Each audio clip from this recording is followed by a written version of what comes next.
This conference will now be recorded. अद्य सोमवासरः अथवा इन्दुवासरः कार्तिक शुद्ध नवमी दिनांक 23 नवंबर 2020 पतंजलि योग सूत्र स पूर्वेषामपि गुरुः कालेन न उच्येतात् मूकं करोति वाचालं पङ्गुं लङ्घयते गिरिं तत्कृपातमहं वन्दे परमानन्दमाधवम् अपि स्वशक्त्या तपसि प्रवर्तसे शरीरमाद्यं खलु धर्मसाधनं कनिष्ठिकाधिष्ठितकालिदासो विदुक्तवान् तदहमत्र वक्ष्ये उद्दिष्टमायुर्वेदस्य स्वस्थस्य स्वास्थ्यरक्षणम् आतुरे रोगमुक्तिश्च द्वयमेतत् प्रयुज्यते योगशास्त्रे धुना किन्तु न तस्य प्रयोजनं द्वयोर्मोक्षप्राप्तिः स्यात् योगो मोक्षप्रवर्तकः स्वास्थ्यं च रोगमुक्तिश्च मोक्षप्राप्तिस्तथैव च सम्यक् अध्ययनेनैव आयुर्योगस्य तद्भवेत्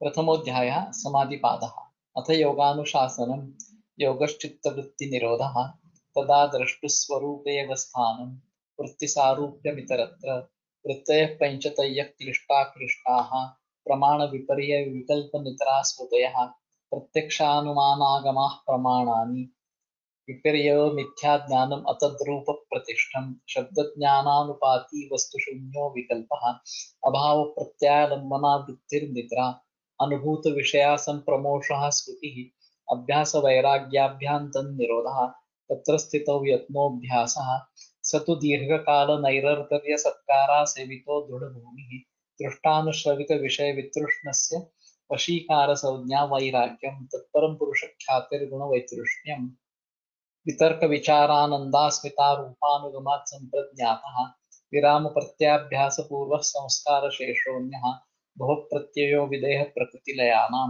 श्रद्धा वीर्यस्मृतिसमाधिप्रज्ञापूर्वक इतरेषां तीव्रसंवेगानाम् आसन्नः मृदुमध्यादिमात्रत्वात् ततोऽपि विशेषः ईश्वरप्रणिधानाद्वा क्लेशकर्मविपाकाशयैरपरामृष्टः पुरुषविशेष ईश्वरः तत्र निर्देशयं सार्वज्ञबीजम् स पूर्वेषामपि गुरुः कालेन अनवच्छेदात् तस्य वाचकः प्रणवः तज्जपस्तदर्थभावनं ततः प्रत्यक्केतनाधिगमोऽप्यन्तरायाभावश्च व्याधिस्त्यानसंशयप्रमादालस्याविरतिभ्रान्तिदर्शनालब्धभूमिकत्वानवस्थितत्वानि चित्तविक्षेपास्ते अन्तरायाः दुःखदौर्मनस्याङ्गमेजयत्विश्वासप्रश्वासाविक्षेपसहभुवः तत्प्रतिषेधार्थम् एकतत्त्वाभ्यासः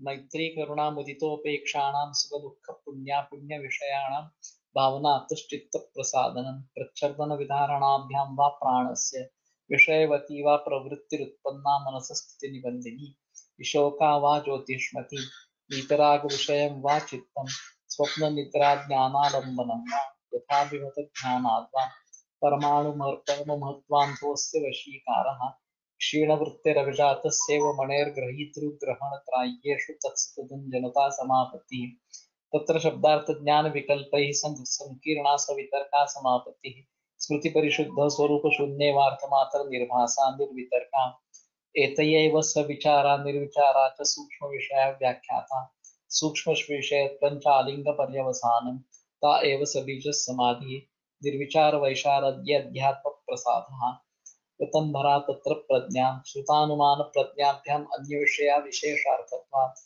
तज्जसंस्कारोऽन्यसंस्कारप्रतिबन्धी तस्यापि निरोधे सर्वनिरोधात् निर्बीजः समाधिः इति पतञ्जलिविरचिते योगसूत्रे प्रथमः समाधिपादः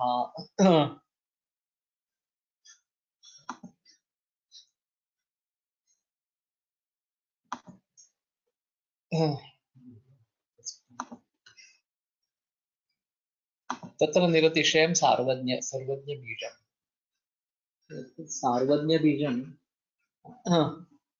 ऐसा पाठ एक्चुअली इसमें है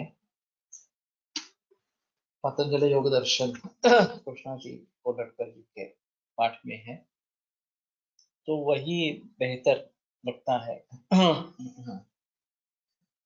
यहाँ की जो टीका है व्यास भाष्य तो काफी मुश्किल है समझना।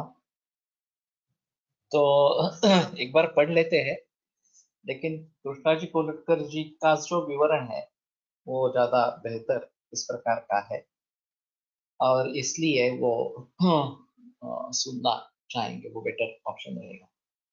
किंच तत्र निरतिशयम सर्वज्ञ बीजम, ईश्वर प्रणिधानाद्वा, ये एक विकल्प वहां से शुरू हुआ कि असंप्रज्ञात समाधि को सिद्ध करना है। तो दूसरा एक मार्ग है कि ईश्वर प्रणिधान से भी वो सिद्ध हो सकता है। तो ईश्वर क्या है? क्लेश कर्म विपाका शयैर परामृष्ट पुरुष विशेष ईश्वर, इस प्रकार के ईश्वर के बारे में बताया गया है कि क्लेश कर्म और विपाक और आशय, इनसे अपरामृष्ट, इससे जिसका कुछ भी संबंध नहीं है, इस प्रकार का ईश्वर है। और उसके प्रणिधान से भी असंप्रज्ञात समाधि सिद्ध हो सकता है इस प्रकार से। तो जो सभी जीव है उनके लिए क्लेश कर्म विपाक और आशय ये सब रहते रहते हैं, और इसीलिए पुनरपि जननम पुनरपि मरणम पुनरपि जननी जठरे शयनम, ये जो शंकराचार्य ने बताया, ये स्थिति होती रहती है। तो अविद्यादि जो क्लेश है, जिसका उसके जिसका जिससे कुछ भी संबंध नहीं है, कर्म नहीं है, फिर उनका विपाक कर्मों का, भला बुरा कुछ भी प्रकार का वो भी नहीं है, और उस कर्म के आशय जिसके जरिए बार बार जन्म लेना, ये भी नहीं है, इस प्रकार का ईश्वर है। तो इनसे कोई ईश्वर का संबंध ही नहीं आता, ऐसा उनका कहना है। और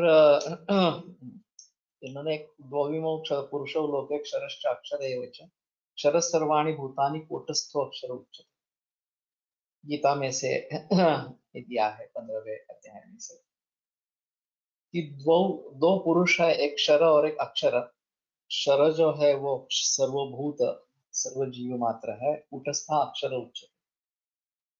उत्तम पुरुषस्त्वन्यः परमात्मे परमात्मा इति उदाहृतः स्वलोकत्रयम् आविश्य बिभर्त्य अव्यय ईश्वरः। और इसके अलग एक उत्तम पुरुष इस प्रकार का जो परमात्मा कहा जाता है, वो लोकत्रय में प्रवेश करके उसका धारण इस प्रकार का करता है, अव्यय, उसका व्यय नहीं होने वाला इस प्रकार का। यस्मात् क्षरम अतीतो हम अक्षरापित अपि च उत्तमः ततोऽस्मि लोके वेदे च प्रथितः पुरुषोत्तम। कृष्ण खुद के बारे में बताते हैं, तो मैं क्षर से अतीत इस प्रकार के हूँ, जीव जो है उनसे अतीत इस प्रकार का हूँ, अक्षरादपि च उत्तम, और अक्षर जो कूटस्थ बताया गया उससे भी उत्तम इस प्रकार का हूँ। अतोस्मि लोके वेदे च प्रथितः पुरुषोत्तम, और इसलिए लोगों में और वेद में मुझे पुरुषोत्तम इस प्रकार का कहा गया है। तो ये ईश्वर, ये जो संकल्पना है, इसमें ब्रह्मा विष्णु महेश वगैरह जो है ये सभी तो आ जाते हैं, लेकिन उसके पर एक परमात्मा इस प्रकार का है, वो ईश्वर इस प्रकार का बताया गया है। और उसमें सर्वज्ञ बीज या सार्वज्ञ बीज निरतिशय, निरतिशय का मतलब ऐसा रहेगा कि जो अगर किसी को कम करके उसके आगे निकल जाए तो वो सातिशय हो जाएगा। यहाँ निरतिशय का मतलब है कि ईश्वर से आगे जाने वाला कोई भी नहीं है, कि जिसके पास सर्वज्ञत्व है और वो ईश्वर से भी श्रेष्ठ है, इस प्रकार से ऐसी कोई स्थिति नहीं है। तो वहां सर्वज्ञ इस प्रकार का सर्वज्ञत्व इस प्रकार का रहेगा, सार्वज्ञ बीज उसके यहाँ रहेगा। तो इनका कोलटकर जी का कहना है कि सृष्टि जब निर्माण होती है तो उसमें सर्वज्ञता होती है इस प्रकार से ईश्वर में, और जब सृष्टि का निर्माण नहीं है तो उसमें सर्वज्ञता का बीज रूप में वो रहते हैं, तो सर्वज्ञता रहती ही है इस प्रकार से। तो ये निरतिशय सर्वज्ञता है कि उनको हरा देने वाला, उनसे आगे जाने वाला दूसरा कोई नहीं है, सिर्फ ईश्वर ही ऐसा है कि जो सर्वज्ञ इस प्रकार का है, और इसीलिए उसको निरतिशय ये पद बताया गया है की त्याच्यापेक्षा ज्ञानाचा अतिशय दुसऱ्या कोणातही नाही, किसी के भी पास उसके पर कोई ज्ञान है ऐसा नहीं है। तो ईश्वरी इसलिए ईश्वर निरतिशय इस प्रकार का है, और उसकी जो सर्वज्ञता है वो सबसे आगे जाने वाली इस प्रकार की सर्वज्ञता है।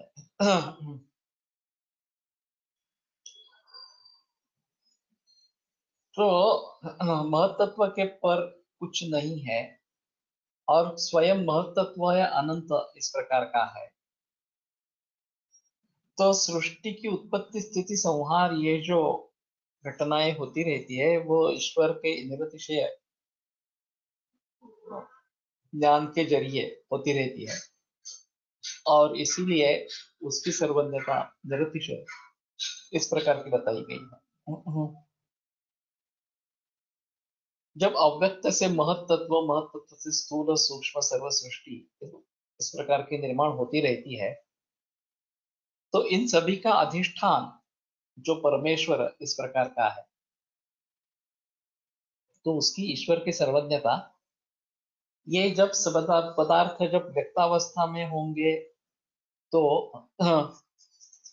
ईश्वर की सर्वज्ञता उस समय व्यक्त इस प्रकार की रहेगी। यह सर्वज्ञ सर्वविद यस्य ज्ञानमयं तपः, ऐसी एक श्रुति है। तो इस परमेश्वर ने सर्वज्ञ सर्वज्ञ परमेश्वर ने अपने ज्ञान रूप तप से देखकर ईक्षण करके सब सृष्टि को निर्माण किया, और इस सृष्टि को वही जानता है, इसलिए उसको सर्वविद इस प्रकार का कहा गया है। लेकिन सृष्टि के निर्माण होने से पहले इसमें सर्वज्ञत्व किस प्रकार से रहेगा, ये मुद्दा इन्होंने उठाया है, और उसके लिए सार्वज्ञ बीज इस प्रकार का वहां बताया गया है कि वड़ का अगर पेड़ है और उसका जो बीज है, वड़ का पेड़ तो बहुत बड़ा होता है, और कई जगह मूल स्टेम कौन सा है ये पता भी नहीं भी चलता। कलकत्ता में बोटेनिकल गार्डन में 1100 बरस पुराना वड़ का वृक्ष है, और वो काफी फैला है, कई एकड़ों में फैला है, और किसी को भी मूल कहाँ है उसका ये पता नहीं चला है। तो इस प्रकार से एक बीज से लेकर इतना विस्तार उसका हो सकता है, उसी तरीके से सार्वज्ञ बीज ये जो ईश्वर के यहाँ है, तो अव्यक्तावस्था में वो बीज रूप में रहता है, और जब व्यक्त हो जाता है तो सर्वज्ञ तो उसका व्यक्त इस प्रकार का हो जाता है। तो बहुत छोटे बीज में जैसे एक वृक्ष समा सकता है, उसी प्रकार ईश्वर में सर्वज्ञता बीज रूप में समाविष्ट होती है, और जब ये सृष्टि का निर्माण होता है तो वो व्यक्त इस प्रकार का हो जाता है।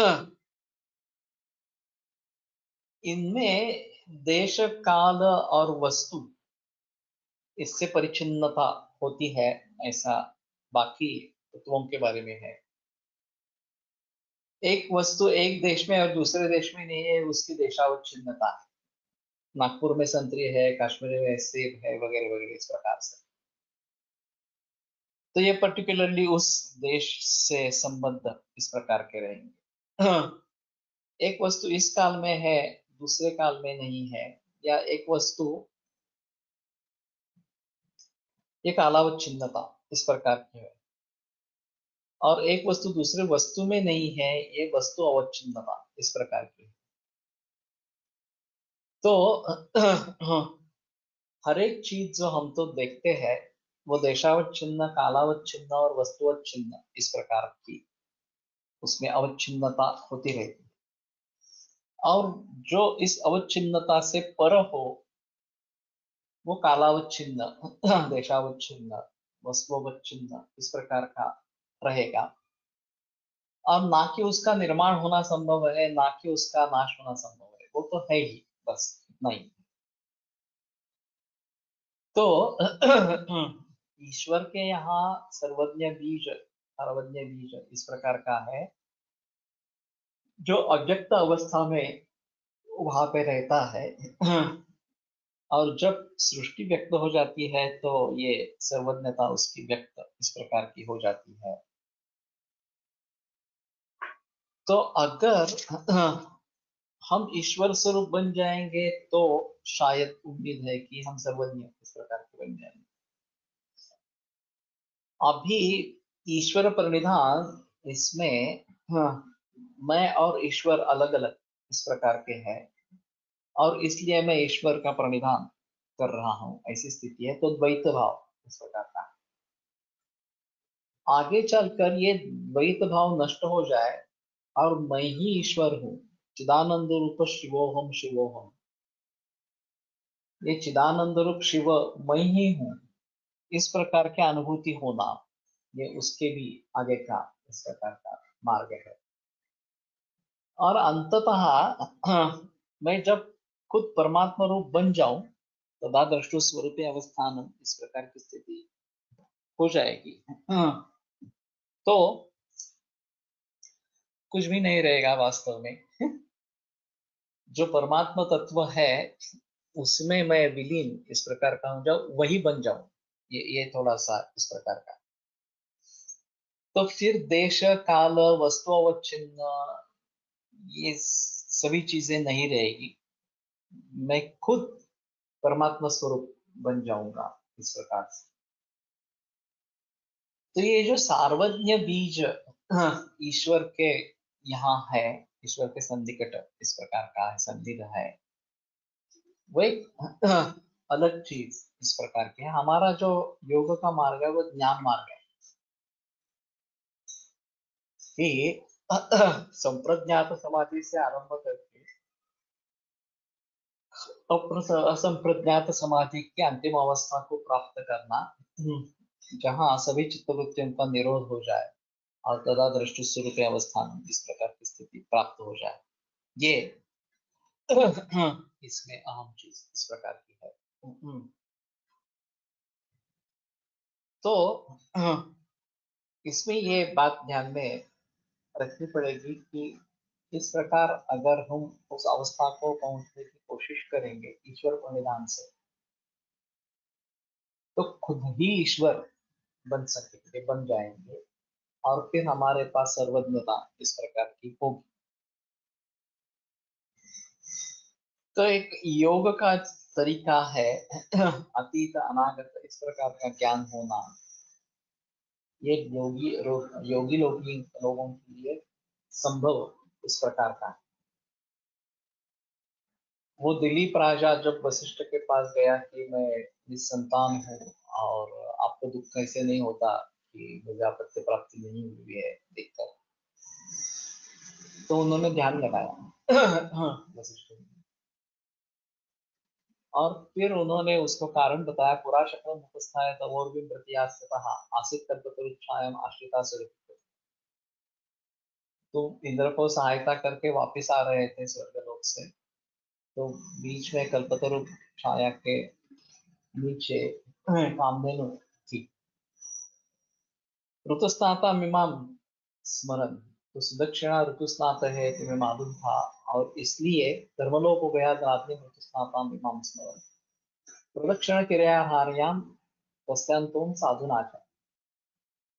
वो एक्चुअली प्रदक्षिणा करने योग्य इस प्रकार की थी, लेकिन तुमने प्रदक्षिणा नहीं की, तुम उसी सोच में थे कि मैं जल्दी पृथ्वी पर कैसे पहुंचू। तो प्रतिबद्धनाति ही श्रेय पूज्य पूजा व्यतिक्रम। तो तुम्हारी जो समस्या है वो पूज्य पूजा व्यतिक्रम से उत्पन्न हुई है, ये तुम समझो इस प्रकार से। भविष्य दीर्घ तत्रस्य साचेदानी प्रचेतसा भुजंग प्रेत द्वारम पातालम अधितिष्ठति। अभी वो यहाँ पे नहीं, वो पाताल में गई है। और फिर सुदाम तदीयाम सर्वे कृत्वा प्रतिदिनं शुचि आराधय सपत्निका प्रीता कामनां से। अभी उसकी बेटी जो है उसकी तुम पूजा अर्चा करो अपने पत्नी के साथ, तो वो प्रसन्न हो जाएगी, तो कामदुगा सभी मनोरथ पूर्ण करने वाली, इस प्रकार।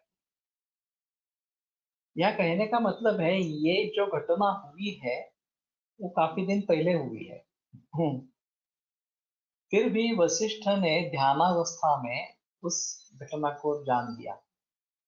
ये ऐसा ऐसा आ रहा था, सुरभि ये थी, कामधेनु रास्ते में थी, और इसकी प्रदक्षिणा दिलीप ने नहीं की, और इसका नतीजा इसके अपत्य प्राप्ति में बाधा, रुकावट इस प्रकार की हो गई है वगैरह।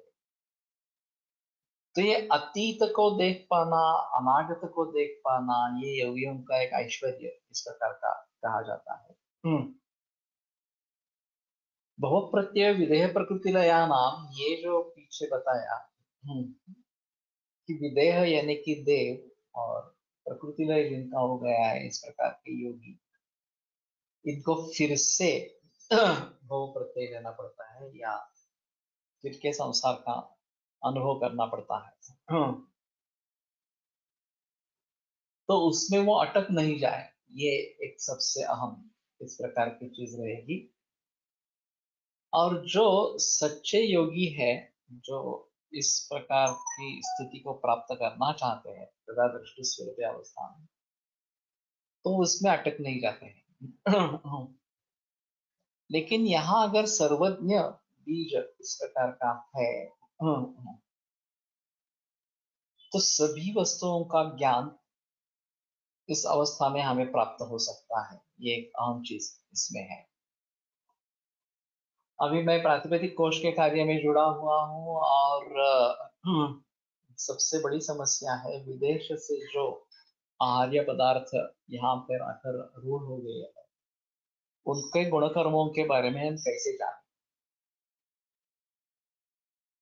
एक्सपेरिमेंट करके हमें यथार्थ ज्ञान प्राप्त होना मुश्किल है। चक्रपाणी तीर्थ ने जैसे पहले अध्याय के शुरू के कुछ सूत्रों में इतिहास महा भगवान आत्रेय इसमें जो टीका लिखी है, तो अग्निवेश को ये क्यों लिखना पड़ा कि जिनको अग्निवेश का प्रामाण्य मालूम नहीं है और वो आत्रेय को जानते हैं, तो उनको उससे प्रसिद्ध हो जाएगी, ठीक है आत्रेय महर्षि ने बताया है और यही अब अग्निवेश बता रहा है, तो निस्संशय विश्वास पात्र इस प्रकार का है। जिनको अग्निवेश का प्रामाण्य मालूम है उनके लिए ये सब बताने की जरूरत नहीं है इस प्रकार से। तो उसने वहां पे मधु का उदाहरण दिया है, कि निखिल परमाणुवादी ज्ञान, सभी परमाणुओं का ज्ञान किसको हो सकता है, तो योगी लोगों को हो सकता है, ऐसा उनका कहना है। तो उनके तप और अध्ययन, येषां त्रिकालम अमलम ज्ञानम अव्याहतम सदा, त्रिकालिक अमल ज्ञान इनके पास सदैव वास करता है, जो रजस्तम से निर्मुक्त इस प्रकार के हो गए। आपता शिष्टा विबुद्धास्ते तेषां वाक्यम असौक्ष्यम सत्यम वक्ष्यन्ते ते कस्मात् असत्यम नीरजस्तमाः। तो इस प्रकार से जो योगी है उनमें ये सर्वज्ञता की अनुभूति एक विशिष्ट अवस्था में होती है। फिर भी उससे आगे निकल जाना है, और जब परमात्मा स्वरूप हो जाएंगे तो किसी को बताने के लिए कुछ आने की जरूरत नहीं रहे। लेकिन ये बीच वाली अवस्था है, ये हमारे लिए शायद उपयुक्त तो हो सकती है।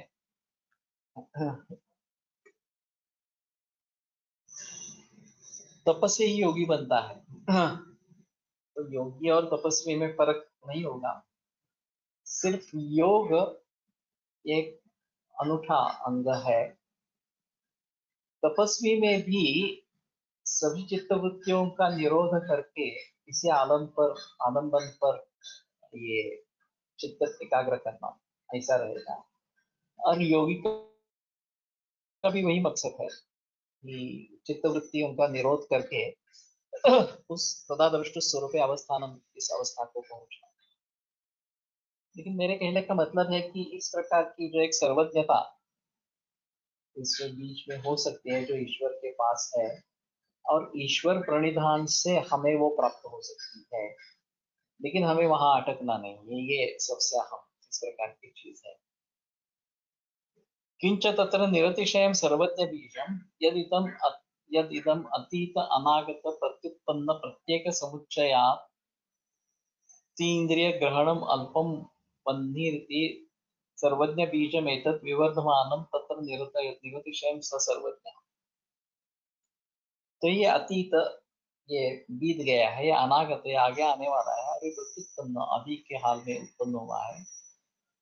प्रत्येक समुच्चयात् तीन्द्रिय ग्रहणम अल्पम, ये मैं उसका ये नहीं कर पाया एक्चुअली।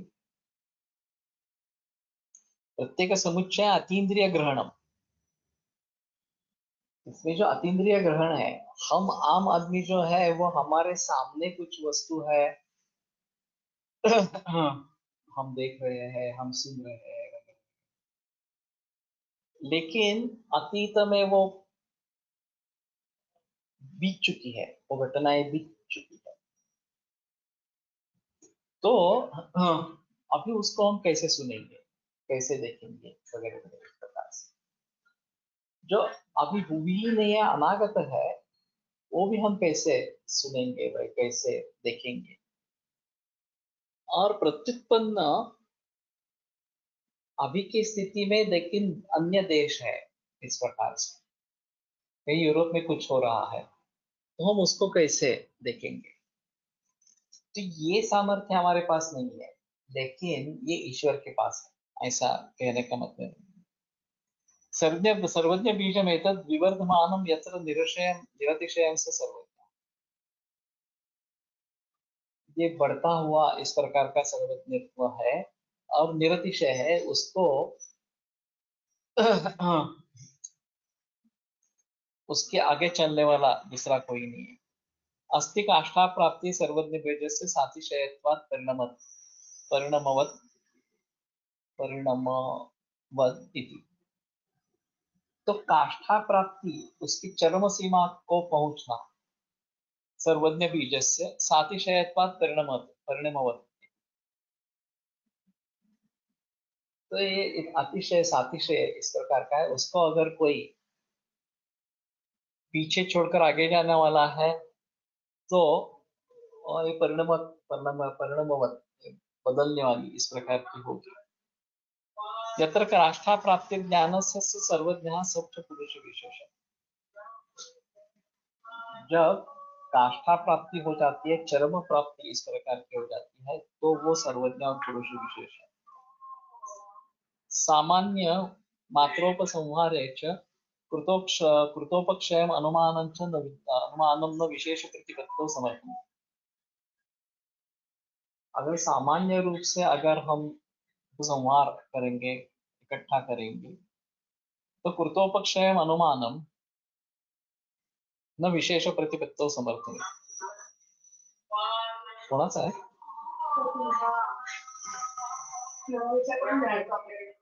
गुजर ते याचा असेल काहीतरी चेक हे टाकायला सांगितलं, बँक ऑफ बरोडाचं सांगितलं होतं, तर काय म्हणतो ऐकून घे, आता तू नंतर फोन करतोस।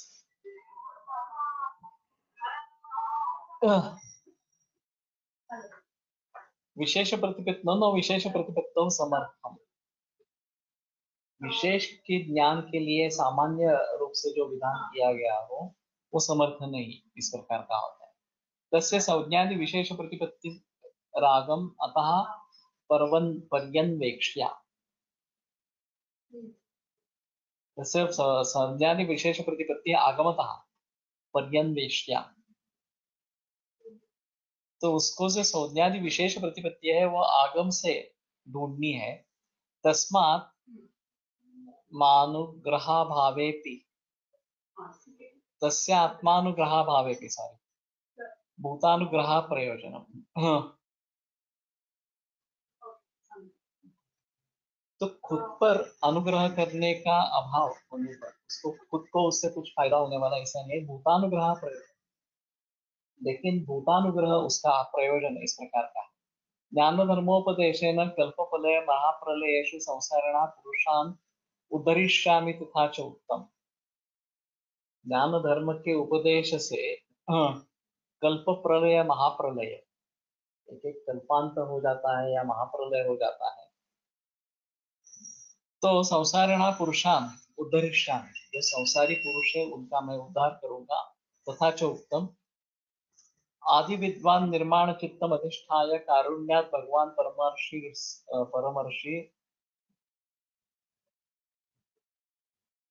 आसुरये जिज्ञासमानय तंत्रम प्रोवाच।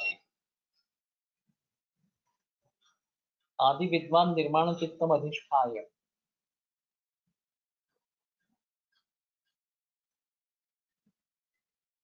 कारुण्यात भगवान परमर्षि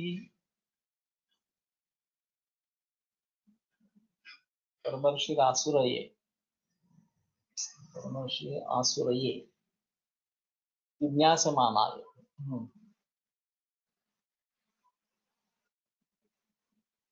तंत्रम प्रोवाच।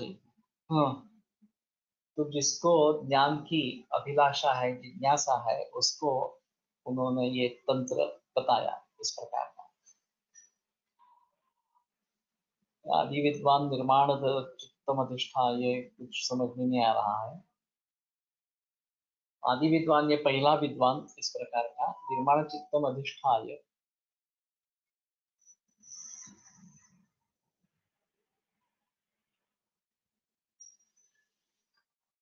हाँ,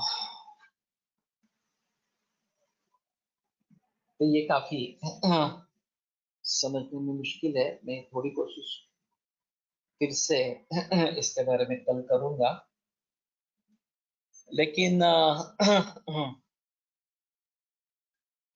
कहने का तात्पर्य है कि ईश्वर सर्वज्ञ है।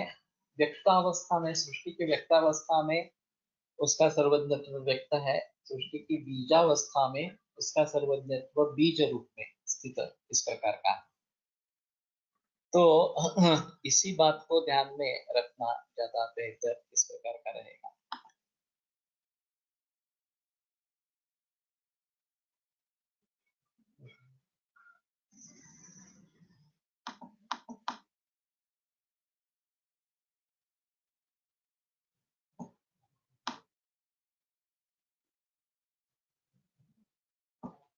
स एष पूर्वेषामपि गुरुः कालेन अनवच्छेदः। तो ये जो ईश्वर है वो पहले वाले देवों का भी गुरु है ईश्वर। कालेन अनवच्छेदा, कि काल से अवच्छिन्न न होने के वजह से। तो जो ब्रह्मादि देव बताए गए हैं उनका भी वो गुरु इस प्रकार का है, क्योंकि इसको काल की मर्यादा इस प्रकार की नहीं है। तो यहाँ देवों में कैटेगरी की गई है। अभी जो हम ब्रह्मादि देव मानते हैं, ब्रह्मा विष्णु महेश, निर्माता, पालन करता और संहार करता इस प्रकार के और फिर उनके जरिए बाकी सब देव जो है, उनके भी पर ये परमात्मा या ईश्वर, इनका जो ईश्वर है वो उनके भी पर इस प्रकार का है, और उनका भी गुरु इस प्रकार का है। तो पिछले सूत्र में भव प्रत्यय विधेय प्रकृति लयाना, तो विदेह इसका मतलब देव इस प्रकार के वहां पे किया गया था।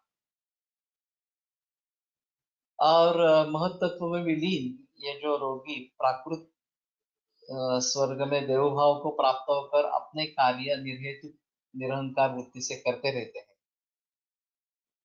तो मनुष्य की अपेक्षा ये देव श्रेष्ठ है, इसमें कोई संदेह इस प्रकार का नहीं है। और वो जीवों पर अनुग्रह उपकार करते रहते हैं, तथापि उनके प्रणिधान से समाधि लाभ नहीं होता। तो समाधि लाभ के लिए इस ईश्वर जो उससे भी पर है उसका करना चाहिए, प्रणिधान करना चाहिए। और सगुण साकार रूप ईश्वर से निर्गुण निराकार इस प्रकार का जो ईश्वर का रूप है उसका ध्यान करना है। ये काफी मुश्किल इस प्रकार का होता रहता है। तो ये काल से अवच्छिन्न नहीं है, कि इस काल में है उस काल में नहीं है। ऐसी स्थिति में ईश्वर है ही, वास्तविक में वही मूल है और वही सृष्टि का निर्माण करता इस प्रकार का है। अगर उस समय सृष्टि थी ही नहीं, ईश्वर जब से है इस प्रकार से, तो ये काल देश वस्तु अवच्छिन्नता ये उसमें नहीं रहेगी कि इस काल में है उस काल में नहीं है वगैरह, इस प्रकार की स्थिति नहीं। ये शायद ये जो बीच वाले देव है, हाँ, कृष्ण विष्णु राम वगैरह वगैरह ये सब जो अवतार हुए हैं, वो कृष्ण द्वापर युग का है, हाँ, राम त्रेता युग का इस प्रकार का है वगैरह वगैरह, इस प्रकार से जो रहेंगे तो ये उस काल से अवच्छिन्न इस प्रकार के रहेंगे। और ईश्वर उनसे भी पर इस प्रकार का है। चाहे हम इन्हीं के आधार पर ईश्वर तक पहुंचने की कोशिश करें, परमात्मा का ध्यान करना या परमात्मा का चिंतन करना काफी मुश्किल है, क्योंकि हमें कुछ आलम्बन चाहिए। और वो आलम्बन, वहां कुछ आलम्बन है ही नहीं, हम खुद ही परमात्मा है इस प्रकार से। तो ज्ञाता ज्ञेय और ज्ञान ये जो त्रिपुटी बताई जाती है वो एक रूप अगर हो जाती है तो हम खुद परमेश्वर स्वरूप इस प्रकार के बन जाएंगे।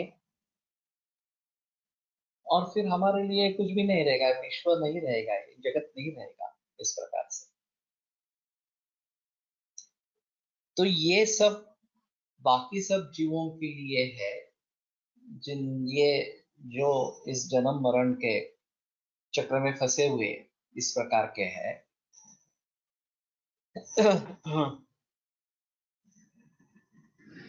हम जो जिनको ईश्वर मानते हैं, ब्रह्मा विष्णु महेश वगैरह, ये उससे ऊपर इस प्रकार के हैं। और उसके भी ऊपर उनका भी गुरु ये परमेश्वर इस प्रकार का है, परमात्मा तत्व इस प्रकार का है। और यहाँ काल की अवच्छिन्नता नहीं है, काल देश ये सापेक्ष है। और फिलहाल हम सृष्टि के हिसाब से काल और देश को देख रहे हैं, इसलिए वो सावच्छिन्न इस प्रकार।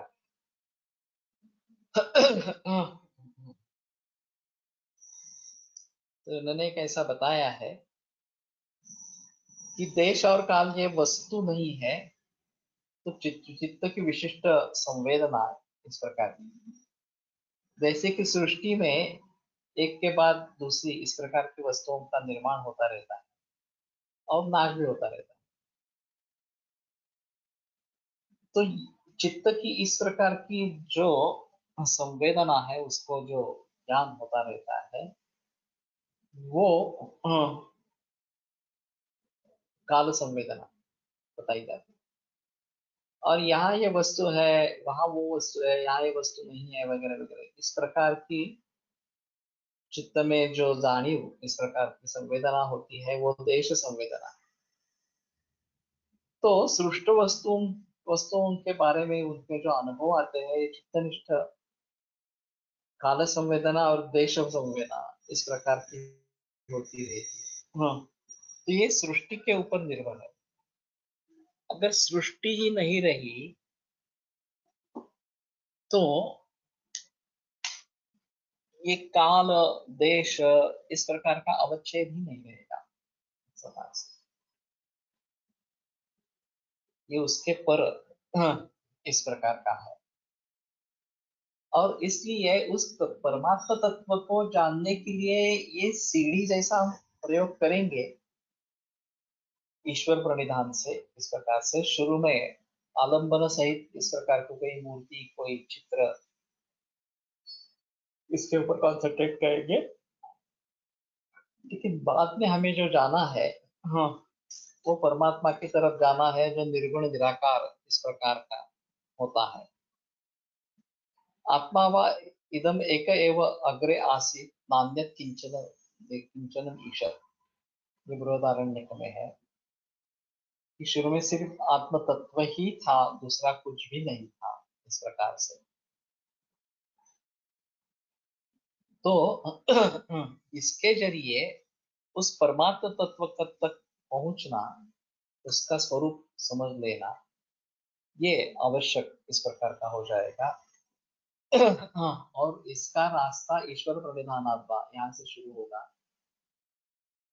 और क्लेश कर्म विपाकाशय अपरामृष्टा पुरुष विशेषा ईश्वर, इस प्रकार के ईश्वर के बारे में बताएगा। तो निरतिशय सार्वज्ञ बीजम, उसमें निरतिशय इस प्रकार का सार्वज्ञ बीज है। स एष पूर्वेशामपि गुरु कालेन अनवच्छेदात्, वो पूर्व जो देव है उनका भी वो गुरु है, क्योंकि उसका काल का बंधन इस प्रकार का नहीं है। तो ये सभी चीजें इसमें समा गई है। सेषा पूर्वेशामपि गुरु कालेन अनवच्छेदात्, पूर्वे ही गुरवः कालेन अवच्छिद्यन्ते, यत्र अवच्छेदार्थेन कालो नोपावर्तते स एष पूर्वेषाम् अपि गुरुः, यथास्य सर्गस्यादौ प्रकर्षगत्या सिद्धः तथा अतिक्रांत सर्गादिषु अपि प्रत्येतव्यः।